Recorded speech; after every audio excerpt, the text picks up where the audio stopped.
नारायण नारायण। आज हम पढ़ रहे हैं साधक साधन बाय परम पूज्यपाद श्री राम किंकर जी महाराज।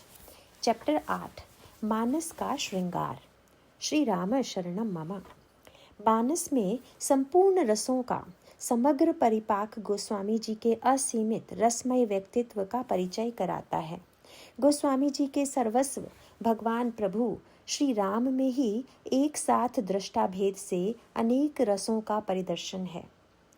जिनकी रही भावना जैसी प्रभु मूर्ति तिन देखी तैसी। वीर रस देख ही रूप महारण धीरा मनहु वीर रसु धरे शरीरा। भयानक डरे कुटिल नृप प्रभु ही निहारी मनहु भयानक मूर्ति भारी।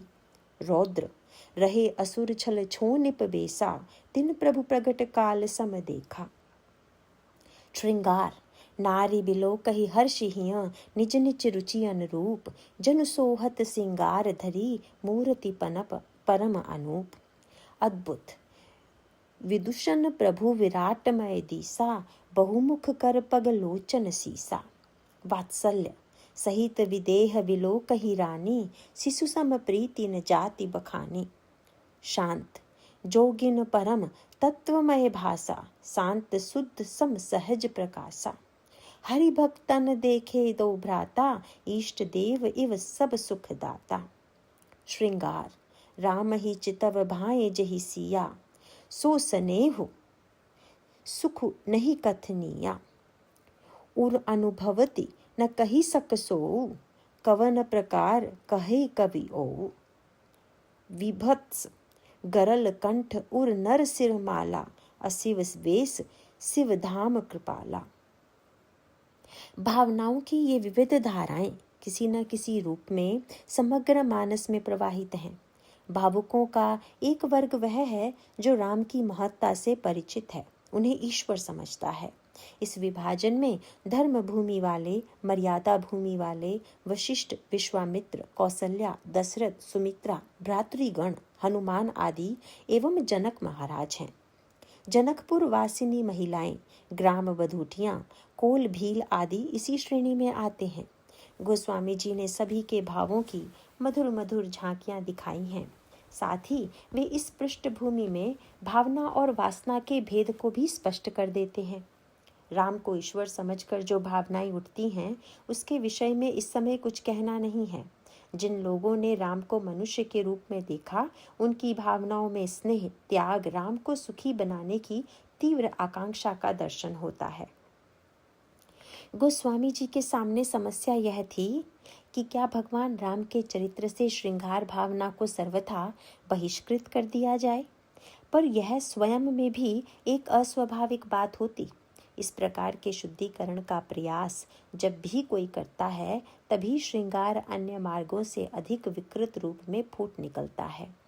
गोस्वामी जी सरीखा मानव मन का पारखी इस रहस्य को न जानता हो, ऐसा कहना कैसे संभव है। श्रृंगार मानव जीवन का चिरंतन अंग है। सौंदर्य का सृजन, संरक्षण अथवा जो कुछ भी कोमल एवं मधुर रूप में हम देखते हैं, उसके मूल में श्रृंगार की ही कलात्मक उंगलियां काम करती रहती हैं। गोस्वामी जी विरक्त थे, भौतिक श्रृंगार को छोड़कर आए थे, परंतु श्रृंगार ने उनके जीवन में वह प्रतिक्रियावादी रूप धारण नहीं किया कि वे श्रृंगार के शत्रु बन जाते। उनका कलात्मक एवं भावुक अंतःकरण आघात से कठोर बनने के स्थान पर और भी संवेदनशील बन गया। गोस्वामी जी के मानस में कथित नारी संबंधी अनेक उक्तियों से कई लोगों ने यह निष्कर्ष निकाला है कि गोस्वामी जी का यह नारी द्वेष उस प्रतिक्रिया का परिणाम है जो उन्हें अपनी पत्नी से व्यवहार रूप में मिला था। इसमें संदेह नहीं कि कई उक्तियां बड़ी ही कठोर हैं, परंतु जिस बात को लेकर नारी जाति के प्रति द्वेष की प्रतिक्रिया कही जाती है, वह युक्ति संगत बात नहीं है। इसके प्रत्युत्तर में कई लोगों ने नारी पात्रों के उत्कृष्ट चित्रण की ओर ध्यान दिलाया कि क्या नारी द्वेषी कवि कौसल्या, सुमित्रा, शबरी, मंदोदरी आदि जैसे पात्रों की सृष्टि कर सकता है। तब इसके उत्तर में यही स्मरण दिलाया गया कि गोस्वामी जी केवल ऐसे ही स्त्री पात्रों का उत्कृष्ट चित्रण करते हैं जो उनके राम को ईश्वर रूप में देखती हैं, पर यह तथ्य नहीं है। जनकपुर वासिनी महिलाओं की और ग्रामवासिनी बधूटियों की जिस कोमल भावना का गोस्वामी जी ने चित्रण किया है, वह इतना मधुर, इतना कोमल एवं अत्यधिक आकर्षक चित्रण है, जबकि ईश्वरत्व की भावना से एकदम दूर है। मानना पड़ता है कि गोस्वामी जी ने नारी हृदय का सुकुमारतम रूप वाला श्रृंगार अपने पवित्रतम निष्कलुष रूप में जहाँ विद्यमान कराया है, वहाँ ही ऐसा चित्रण किया है। पुरुष पात्रों की तुलना में नारी हृदय का चित्रण बहुत आगे है। गोस्वामी जी के जनकपुर वाले रामकोटि कंदर्प कमनीय हैं, फिर उनकी हंसनी, बोलनी, चलनी सभी अनोखी हैं। चितवनी ऐसी कि चितवत चितहि चोरी जनु लेहि। विदहीपुर में उनके सौंदर्य की ख्याति फैल चुकी है। तभी समाचार मिला कि दोनों कुमार नगर दर्शन के लिए आ रहे हैं। सारा नगर राम को देखने के लिए उमड़ पड़ा। धाय धाम काम सब त्यागी, मनहु रंक निधि लूटन लागी। युवतियां भी गवाक्ष पथ से राघवेंद्र को निहार रही हैं। स्त्रियों का सहज भावुक हृदय अनुराग रंग में रंग गया। क्या यह मर्यादा का अतिक्रमण था? जिन्होंने मर्यादा की प्राचीरें अवगुंठन की ओट अथवा आंख मूंद लेने में मान रखी हैं, स्पष्ट है कि गोस्वामी जी उनसे भिन्न हैं। उनके मर्यादा लोक की स्त्रियां सौंदर्य को देखती हैं, परखती हैं, आप में वार्तालाप करती हुई सौंदर्य की सराहना करती हैं, मुग्ध होती हैं, और यह सब क्रियाकलाप उन्हें ऊपर उठाता है। सौंदर्य के प्रति यह पवित्र दृष्टि ही उनके मधुर भावों की विशेषता है। यह ध्यान रहे कि गोस्वामी जी निसंकोच रूप से इसे श्रृंगार भाव स्वीकार करते हैं। जुबति भवन झरो कहीं लागी, निरकही राम रूप अनुरागी। कहही परस्पर वचन सप्रीति, सखी इन कोटि काम छवि जीती। कहहु सखी अस को तनुधारी, जो न मोह यह रूप निहारी। देखी राम छवि को एक कहही, जोगु जान की यह बहु अहरी। सखी परंतु पनुराव न तजई, विधि बस हठी अविवेक ही भजई। इस प्रकार वहाँ अनेक भावना वाली श्रृंगार प्रिय स्त्रियां राम को देख रही हैं। धनुष यज्ञ प्रसंग में तो गोस्वामी जी ने पूर्ण स्पष्ट कर दिया। नारी बिलो कही हर्षिय, निज निज रुचि अनुरूप। जनु सोहत सिंगार धरी, मूर्ति परम अनूप। अखिल श्रृंगार भावनाओं को गोस्वामी जी ने निज निज रुचि अनुकूल कहकर पूर्णांकता प्रदान कर दिया। सौंदर्य दर्शन निषेध वस्तुतः व्यक्ति को देखने का उकसावा देता है। संभव है कि किसी वस्तु को आप सहज भाव से देख लें, पर रोक देने पर व्यक्ति देखेगा अवश्य, साथ ही अपराध भावना का निर्माण कर लेगा अथवा मानसिक विकृति रूप में चिंतन की वस्तु बन जाएगा। यहाँ गोस्वामी जी ने देखने की कला का जो मधुर रूप उपस्थित किया, वह मानो प्रेरित करता है कि देखो ही नहीं, ध्यान से देखो, गहराई से परखो। सौंदर्य का भावपूर्ण सूक्ष्म निरीक्षण व्यक्ति को स्वार्थ वासना तथा भोग भावना से ऊपर उठा देता है। सौंदर्य सुकुमारता की भावना को उस स्तर में ले जाती है कि उसे मन से भी छूने में भय लगे। मनहु के करण ते छुअत डरत है। वाटिका में कोई सुकुमार पुष्प खिल रहा हो, पंखुड़ियां सौरभ बिखेर रही हों और हाथ जैसे बढ़ते बढ़ते रुक जाएं, कहीं छूते ही पंखुड़ियां बिखर न जाएं, मत छुओ इन्हें। दूसरों को भी रोको कि इनसे निर्दयता न करें। इन्हें इसी प्रकार भूमि की गोदी में खिलखिलाने दें। संभव हो तो थोड़ा जल पौधे की जड़ में डाल दें, जिससे पुष्प के प्राण शीतल हो जाएं। उस पर ऐसी छाया कर दें कि वे कड़ी धूप में मुरझा न जाएं। सच्ची श्रृंगार भावना तो यही है। यदि दिखते ही तोड़ने का मन हो आया, कठोरता पूर्वक डाली से पृथक कर दिया, थोड़ी देर सूंघा मसल कर फेंक दिया, तो यह श्रृंगार के नाम पर कलंक है। जनकपुर की भावभीनी भामिनियाँ राम के सुकुमार सौंदर्य को निहारती हैं। हृदय में उठता है कि ये कैसे सुखी हों, कैसी सुंदर जोड़ी रहेगी सिया राम की। कठोर शंभु धनु बीच में बाधा बना खड़ा है। यदि मेरी बात जनक माने तो प्रतिज्ञा को एक ओर रख दें और कर दें सिया का विवाह राम से। उनके मन चक्षुओं के समक्ष जैसे विवाह मंडप साकार ओ उठा हो। मंगलमय दो अंग मनोहर, ग्रथित चूनरी पीत पिछोरी, कनक कलश कह देत भांवरी, निरखी रूप सारत भई भोरी। उनमें आकांक्षा है, अपना कुछ स्वार्थ भी वे स्वीकार कर लेती हैं। इन्हें देखने का पुनः सौभाग्य मिले, आंखें बार बार इस रूप माधुरी का पान कर सकें। यह तभी संभव होगा जब जनक लली का इनसे परिणय हो जावे। किसी ने स्मरण कराया कि इनके विषय में बड़े अनोखे विचार सुनने को मिले हैं। इस प्रकार आशा निराशा के झूले में झूलते हुए उनके हृदय की जो झांकी गोस्वामी जी ने प्रस्तुत किया है, उसमें क्या नहीं है। श्रृंगार है, कामना है, अतृप्ति है, अपनत्व है। यहाँ वासना, ईर्ष्या, स्वार्थ, अधिकार जैसे मानो विलुप्त है। जो विधि असबस बनई संजोगु, तो कृतकृत्य हो सब लोगु। सखी हमरे आरती अति ताते, कबहुक एक आवही एहि नाते। ए दो दशरथ के ठोठा, बाल मरालही के कलक जोटा। मुनि कौशिक मख के रखवारे, जिनरन अजिर निसाचर मारे। विप्र काजु करी बंधु दो, मग मुनि बधु उधारी। आए देखन चाप मख, सुनि हर्षी सब नारी। सुपर्णखा प्रसंग में स्त्रियों के लिए कही गई दो चौपाइयाँ बहुधा परिष्कृत रुचि वालों को क्षुब्ध बना देती हैं। इनमें एक विशेष कुरूपता है। जब यह लगे कि ये सामूहिक रूप से स्त्रियों के लिए कही गई हैं, तब तो मन महाग्लानि से भर जाता है। स्त्री को इतना हेय, उनकी मनोवृत्ति की इतनी वासना के प्रबल रूपों में चित्रित करना क्या निंदनीय नहीं है। भ्राता पिता पुत्र उर्गारी, पुरुष मनोहर निरखत नारी। होई बिकल सक मन ही न रोकी, जिमि रवि मिनी द्रव रवि ही बिलोकी। क्या इससे यह ध्वनि निकलती है कि गोस्वामी जी की समग्र स्त्री समाज के प्रति ऐसी ही धारणा है, जबकि पूर्वोक्त दुर्वासना के दृष्टांत में मानस में एक नारी का चित्रण है। अन्यत्र वैयक्तिक या सामूहिक जहाँ भी नारी का चित्रण किया गया है, वहाँ वात्सल्य, स्नेह, सुकुमारता, अपनत्व, त्याग आदि सुंदर भावना से भरा हुआ है। जैसा कि स्पष्ट किया जा चुका है कि वे ऐसी स्त्रियां भी हैं जो राम को एक राजकुमार के रूप में देखती हैं। चमत्कारों का समाचार भी उन्हें ईश्वर मानने की प्रेरणा नहीं दे पाता।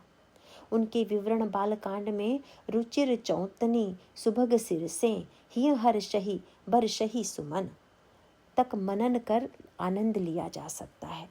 इस प्रसंग में मैं एक अनुरोध मानस के अध्येताओं से और करना चाहूँगा। मानस एक ऐसा ग्रंथ है जिसे गोस्वामी जी अपनी कृति नहीं मानते, वे मात्र उसके अनुवादक हैं। उसमें परंपरा से आए हुए विचार हैं। अतः जहाँ गोस्वामी जी का निजी व्यक्तित्व और मान्यताओं को समझना चाहें, वहाँ मानस के साथ ही गोस्वामी जी जिन ग्रंथों का कृतित्व स्वीकार करते हैं, जहाँ वे स्वयं बोलते हैं, उन्हें भी साथ रखकर विचार करना चाहिए। गोस्वामी जी के निजी विचारों के लिए मानस की अपेक्षा गीतावली, विनय पत्रिका, कवितावली आदि को अधिक प्रामाणिक माना जाना चाहिए। यदि ऐसा किया गया होता तो गोस्वामी जी पर किए जाने वाले अनेकों आक्षेपों का समुचित समाधान अपने आप हो जाता, पर अधिकांश आलोचकों और प्रत्युत्तर देने वालों ने इस ओर ध्यान ही नहीं दिया। संभवतः इसका कारण मानस की असाधारण लोकप्रियता है। इसीलिए लोगों ने अपना समग्र ध्यान मानस पर केंद्रित कर दिया। परंतु मानस उनके काव्य संघ का सर्वोत्कृष्ट अंग होते हुए भी समग्र चित्र नहीं है।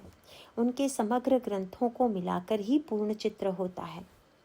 ग्रामवासिनी स्त्रियों का चित्रण तो और भी अधिक मार्मिक बन पड़ा है।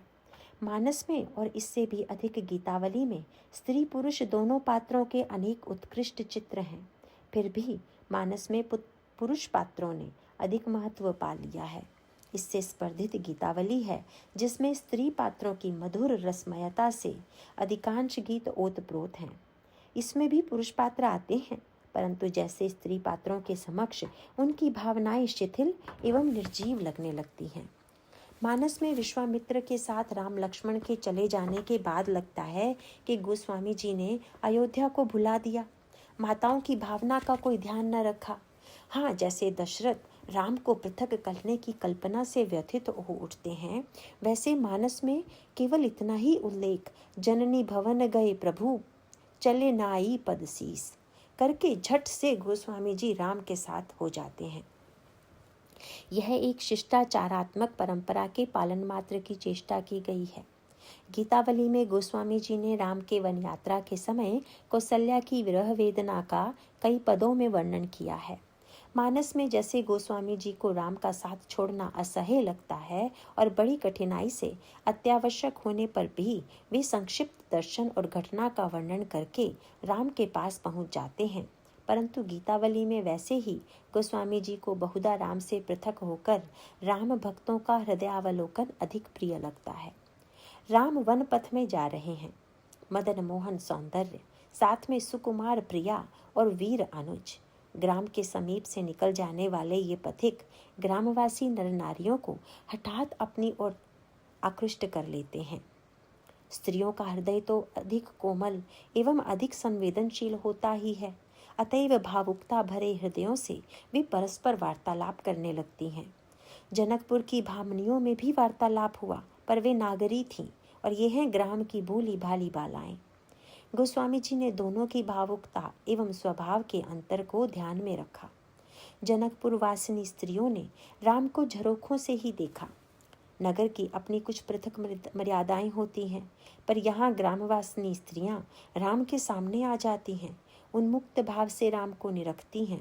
इतना ही नहीं, आगे बढ़कर जानकी से सबका परिचय प्राप्त कर लेती हैं। गोस्वामी जी ने गीतावली में 26 पदों में ग्राम बधूटियों की भावना का चित्रण प्रस्तुत किया है। मानस में भी उनका वार्तालाप बड़ा ही मनोहारी है। राम की सुकुमारता देखकर वे व्याकुल हो उठती हैं, ब्रह्मा की आलोचना करती हैं, फिर ब्रह्मा से यह भी आशा करती हैं कि यदि इन राजकुमारों को वन में ही भेजना था तो इनके लिए पुष्प मार्ग बनाना चाहिए था। एक ग्राम बधूटी तो भाव विभोर हो यूं बोल उठी कि यदि ब्रह्मा इन्हें दे देते तो मैं इन्हें अपनी आंखों में ही रख लेती। जो जगदीश इन्हीं बनु दीन्हा कसन सुमनमय मारगु कीन्हा जो मागा पाई विधि पाई ए रखी हई सखी आँखिन माही। इस ग्राम बधूटी ने तो पलकों का एक उपयोग निकाल लिया। राम बाहर रहे ही क्यों, जो देखने में बाधा पड़े वह तो उन्हें हृदय मंदिर में सदा सर्वदा के लिए रख लेना चाहती है। तब पलकों का उपयोग हो जाएगा, वे कपाट बनकर बंद हो जाएंगी। तब ब्रह्मा को धन्यवाद देंगी कि अच्छा किया जो पलकों के कपाट युक्त नेत्र मंदिर का निर्माण किया। वह कह उठेंगी कि ब्रह्मा तुम बड़े दूरदर्शी हो। इन ग्रामवासी बधूटियों के राम के प्रति स्नेह की भावभूमि विचित्र है। राम में केवल मर्यादा है ऐसा मानना सर्वथा उपयुक्त नहीं है। उनमें सब है, मर्यादा भी, प्रेम भी, न्याय भी, उदारता भी। इन सबों का विलक्षण समन्वय राम में है। फिर भी ग्राम बधूटियों का प्रेम घनीभूत हो जाता है जानकी जी में। जानकी जी द्वारा दोनों का स्नेह इन्हें प्राप्त हो जाता है, जैसे जानकी जी के माध्यम से उनका स्नेह इन पर बरस रहा है। राम जब जानकी जी की ओर स्नेहमयी दृष्टि से निहारते हैं तो बधूटियों को ऐसा लगता है कि वह चितवनी हमारे लिए भी है। अतएव राम का परिचय वे राम से नहीं जानकी से पूछती हैं। वे राम के प्रति अपने स्नेह सुमन जानकी के चरणों में चढ़ाती हैं। राम की स्नेह दृष्टि का अनुभव वे जानकी की अवलोकनी में करती हैं। वे जानकी के समक्ष अपने हृदय को खोल कर रख देती हैं। मानस और कवितावली दोनों में इसका सरस चित्र है। शीस जटा और बाहु विशाल बिलोचन लाल तिरछी सी भोहें तून सरासन बान धरे तुलसी बन मार्ग में सुठी सोहें सादर बार ही बार सुभाए चितई तुम त्यों हमरो मनु मोहें पूछती ग्राम बधू सिय सो कहो सांवरे से सखी रावरे को हैं। क्या ही भोलेपन से भरा हुआ भावभीनी प्रश्न है कि सखी रावरे को हैं। फिर हृदय की साफ बात चितई तुम त्यों हमरो मन मोहे भी कह दिया। अब इसके प्रत्युत्तर में राम का परिचय देते हुए जानकी जी ने श्री राम को देखा तो लगा कि सारा रत्न कोश खुल गया हो। इस खजाने को लूट कर हृदय में छिपा लिया। बहुरी बदनु विधु अंचल ढांकी, पिए तन चितई भोह करी बाकी। खंजन मंजु तिरछे नयननी, निजपति कहो तिन हई सिय सयनी। भई मुदित सब ग्राम बधूटी, रंकन राय राशि जन लूटी। प्रेम पाने और देने का यह नया मार्ग ग्राम बधूटियों ने पाया। यही तो गोस्वामी जी के मधुर भावों की उत्कृष्टता है। सीता के सौभाग्य में ही ग्राम बधूटियां अपना भाग बटा लेती हैं। ईर्ष्या की क्या आवश्यकता, जबकि सौभाग्य की स्वामिनी सीता स्वयं ही अपना सर्वस्व देने को प्रस्तुत है। ऐसा नहीं है कि ग्राम बधूटियों की ओर राम ने न निहारा हो, उनकी सीधी दृष्टि उन्हें प्राप्त न हुई हो। मानस में इसका उल्लेख नहीं है तो क्या हुआ, कवितावली में अचानक दृष्टि पड़ गई थी। मुख पंकज कंज बिलोचन मंजू, मनोज सरासन सी बनी भोहें।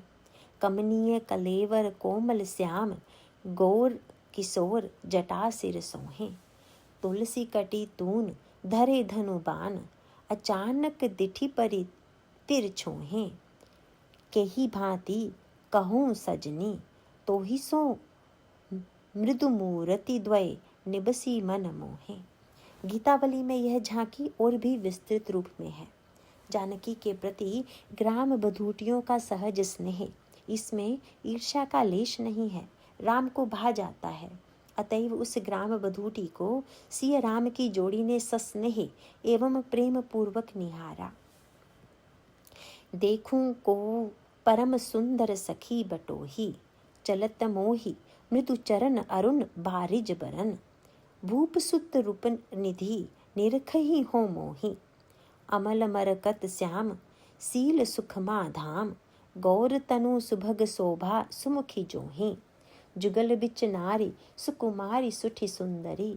इंदिरा इंदुहरी मध्य जनु सोही, करनी बरधनु तीर रुचिर कटी तुनीर। धीर सुर सुखद मरदन अवनिद्रोही, अंबुजायत नयन बदन छवि बहुमयन। चारु चितवनि चतुर लेती चित पोही, बचन प्रिय सुनि श्रवण राम करुणा भवन। चितई सब अधिक हित सहित कछु ओही, दास तुलसी नेह बिबस बिसरी देह। जान नहीं आपू तेहि काल धों कोही।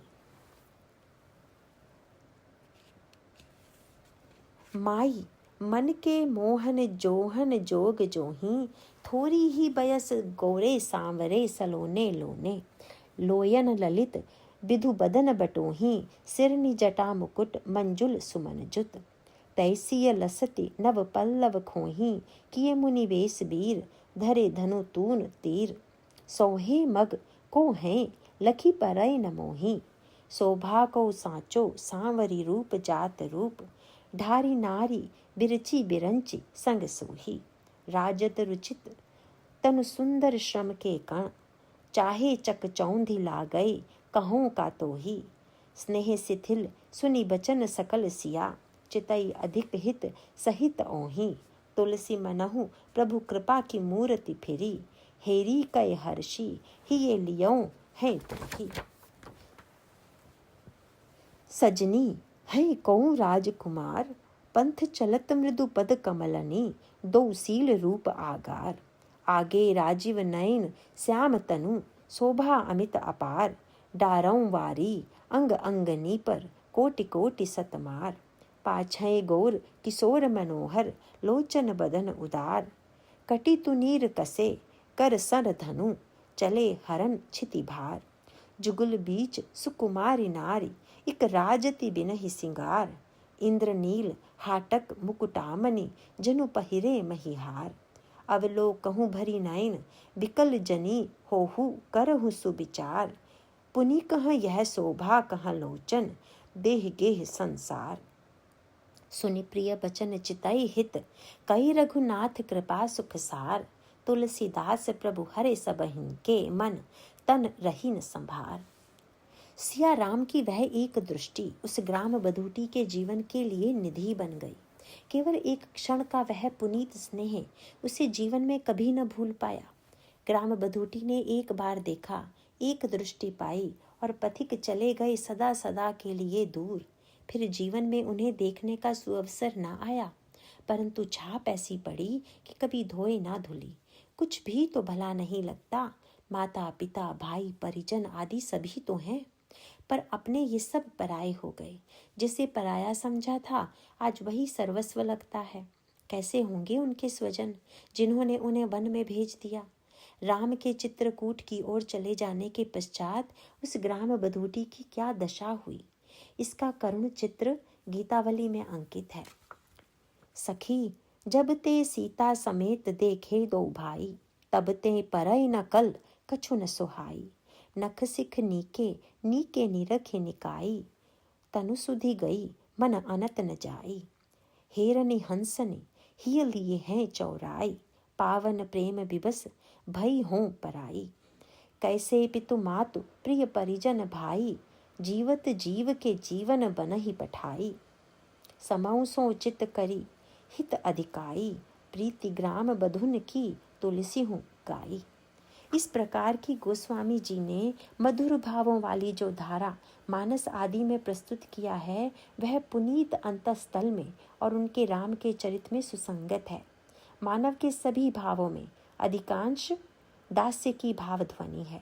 अपवाद रूप में दशरथ, जनक, ग्रामवासिनी युवतियां आदि कुछ पात्र ही दास्य भाव से मुक्त हैं। इसका स्पष्ट कारण भी यही है कि मानस के अधिकांश पात्र राम के ईश्वरत्व से परिचित हैं। वात्सल्य और मधुर भाव के चित्र कवितावली में बहुत ही मनोहर बन पड़े हैं। उनमें दास्य को नहीं आने दिया गया है। गीतावली में रस परिपाक होने दिया गया है, जबकि मानस में रस से अधिक महत्व स्वरूप को दिया गया है। ऐसी पद्धति उद्देश्य की भिन्नता के कारण हो गई है। भावों की साहित्य मूलक संगति की अपेक्षा उपासना मूलक संगति पर गोस्वामी जी ने अपना ध्यान केंद्रित किया है, जिसे बड़ी ही सफलता से निर्वाह भी किया है। चैप्टर फिनिश होता है। नारायण नारायण।